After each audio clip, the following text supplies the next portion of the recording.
جتنے بھی آپ کو ملے گی حقیقت کی غزل ساری کی ساری مجاز میں پوری اترتی ہے،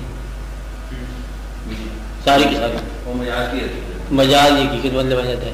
حقیقت والا سنے تو وہ حقیقت ہے، مجاز والا سنے تو وہ مجاز ہے۔ غزل جتنی بھی ہوگی ایسی ہوگی، سارے کے سارے آپ دیکھیں۔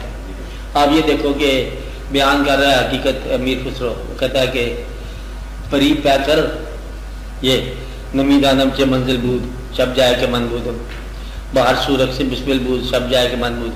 مگر ہے کہ پری پہ کر سارا مجاز ہے، ساری حقیقت ہے۔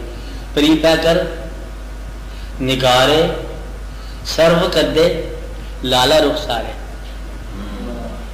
پری پہ کر نگارے سرو کدے لالا رخسارے سراپا آفت دل بود شب جائے کہ من بود خدا خود میرے مجلس بود اندر لامکاں خسرو اور محمد سمے محفل بود شب جائے کہ من۔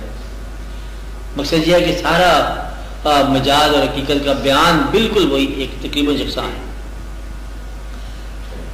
اس لیے دل کے اندر جب اترتی ہے نا کوئی بات تو دل کو وہ آہنگ دیتی ہے اور وہ رنگ دیتی ہے، اور دل جو ہے نا پھر نازک ہونے کی وجہ سے وہ تقرب الہی میں فوراً چل جاتا ہے۔ تو مجاز کو حقیقت بننے میں کوئی دیر نہیں لگتا، بلکہ مجاز یہ حقیقت ہے۔ اگر محبوب کو محبت سے محبت کی جائے تو مجاز حقیقت ہے، محبوب سے محبت رہے تو یہ مجاز ہے۔